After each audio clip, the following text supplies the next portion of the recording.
30 సంవత్సరాల క్రితం గొడవ ఈరోజు నీ తండ్రిని తీసుకొచ్చావా అని అడిగాడు, లేదా తలకూర పెట్టారని అడుగుతుంటే ఇందాక మీరు చెప్పారు ఏ కారణంతో పెట్టలేదనేది.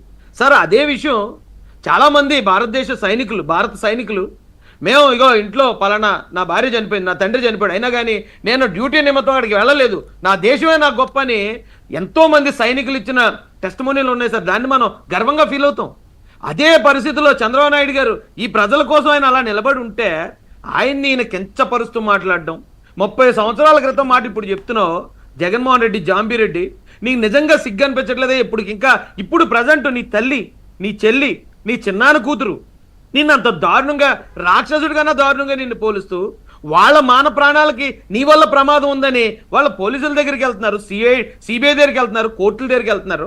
అయినా నువ్వు ఇంకా సిగ్గుపడకుండా నువ్వు ఇదే ధోరణిలో వెళ్తున్నావంటే మరి నీకు తల్లిదండ్రులు నేను చిన్నప్పటి నుంచి ఏం చెప్పి పెంచారు, ఏం విలువలు నీకు నేర్పించారు అనేది మాకైతే అర్థం కావట్లేదు. వీకే గారు ఆయన మాట్లాడిన మాటలు అన్నీ నేను చూసిన తర్వాత ఏంటి, ఒక మనిషి అలా మాట్లాడలేడండి. 100% అతను ఏ అయితే తప్పులు చేశాడో అవే తప్పులు మా నాయకుడు చంద్రబాబు నాయుడు గారి మీద. ఆయనకి కుటుంబ విలువలు లేవా? ఆయన భార్య గురించి ఎంత బాధపడ్డారో ఆ రోజు మనం చూసాం.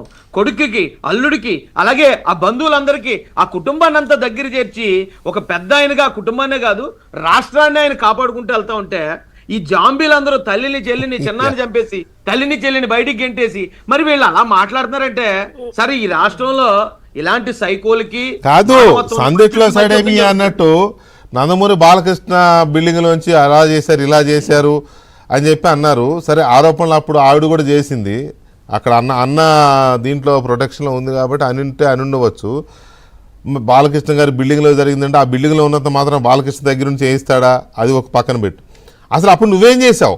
ఒకవేళ ఆవిడ మీద ఇలా వచ్చినప్పుడు ఒక అన్నగా నువ్వేం చేసావు అనే దానికి సమాధానం లేదు, అడిగేవాళ్ళు లేడు అక్కడ.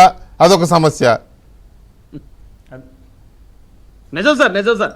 ఎందుకంటే ఇప్పుడు కూడా తల్లిని చెల్లిని ఇప్పుడు మళ్ళీ వాడుకుంటున్నాడండి ఆయన. అదే కదా మనం గమనిస్తే సార్ ఆ రోజున పట్టాభి గారు అన్న మాట, ఆ మాటకి ఆ భూతార్థం లేదు, ఆ మాట ఇతన్ని అనలేదు.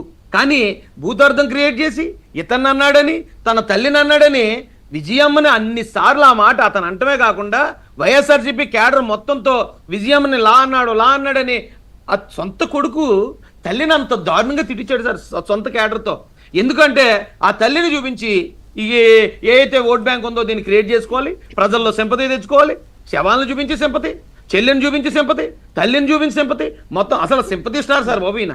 సింపతి మీద శవాల మీదే ఈ పార్టీ ఎక్కడి దాకా వచ్చింది. ఇప్పుడు ఈ రోజున మొత్తం పార్టీ మొత్తం శవస్థితికి వెళ్ళిపోయింది సార్. శవాసనం వేసింది, ఇక మళ్ళీ లెగుతుందని ఎవరికి నమ్మకం లేదు, లేకపోతే కూడా ఈ పార్టీ. రైట్. కిరణ్ గారు, ఇప్పుడు